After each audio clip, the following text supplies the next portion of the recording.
Okay, as can be seen here, no clutches, the gears haven't changed, the flywheels haven't changed much at all my flywheels in there, different sizes. The motor is still connected via pulleys the same way, but now we're gonna do with just one clutch. This side isn't clutched at all. So we're going to try it one more time. Let's see what happens.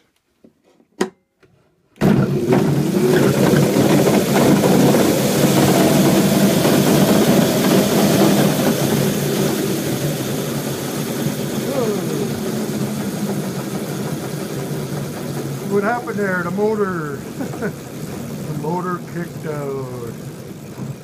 Too much. That wasn't even under load. And we didn't even have the last one under load.